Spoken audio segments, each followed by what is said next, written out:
అంబేద్కర్ ద్వారా రిజర్వేషన్లు పొంది ఉద్యోగాలు తీసుకుని మన కుటుంబాన్ని చక్కగా చూసుకుంటున్నాం. అవునా కాదా? ఇదే అంబేద్కర్కి వర్తించి చూడండి ఒకసారి మీరు. ఒక్కసారి మనం తెలియగలడు అంబేద్కర్? మనం తెలియగలడా? ఉద్యోగం చేసుకున్నాడా? వ్యాపారం చూసుకున్నాడా? చీటీలు కట్టుకున్నాడా? భార్యకి చీరలు కొన్నాడా? పిల్లల్ని ఫారెన్లు చదివించాడా? తిండి లేక 4 పిల్లలను చంపుకున్నాడు. మనం చదివిన ఆఫ్టర్ ఆల్ ఈ చదువుకి టీచర్ ఉద్యోగము, ఈ మహా అయితే కలెక్టర్ ఉద్యోగం వస్తుంది ఈ దేశంలో. ఆ రోజుల్లో నాకు తెలిసి నేను చూసిన లెక్కల ప్రకారం ఒక కళాశాల లెక్చరర్కి 8 రూపాయల జీతం 1930-40లో 8 రూపాయల జీతం కళాశాల లెక్చరర్కి. ఎలిమెంటరీ స్కూల్ హెడ్ మాస్టర్ గారికి 7 రూపాయలు, ఎలిమెంటరీ స్కూల్ టీచర్కి 4 రూపాయలు నాకు తెలిసి జీతం, గవర్నమెంట్ జీతం. ఎకరం మా ఏరియాలో ఇప్పుడు 1 కోటి రూపాయలు ఉంది, అది 100 రూపాయలు ఆ రోజుల్లో.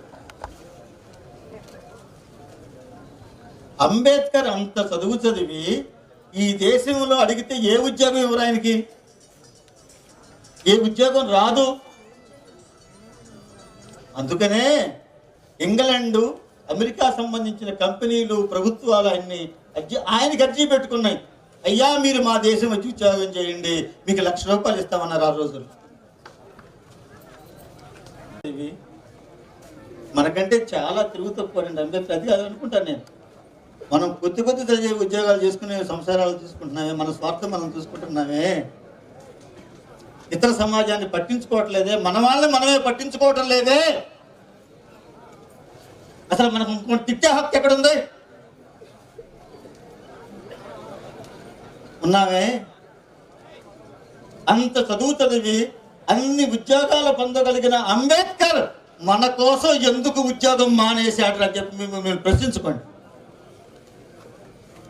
4 పిల్లలండి, తిండి లేక మందులు లేక చనిపోయారు. భార్య చనిపోయింది, భార్య పిడకలు వేసుకునేది, పేడ తీసుకునేది, వైద్యానికి మందులు లేక చనిపోయింది. ఆయన ఒకటే చెప్పాడు, మీరు కూడా చదివి ఉద్యోగాలు చేసి రిజర్వేషన్లు ఇచ్చాను, మీ కింద వాళ్ళు పట్టించుకోండి, మన సమాజాన్ని పట్టించుకోండి, pay back to the society.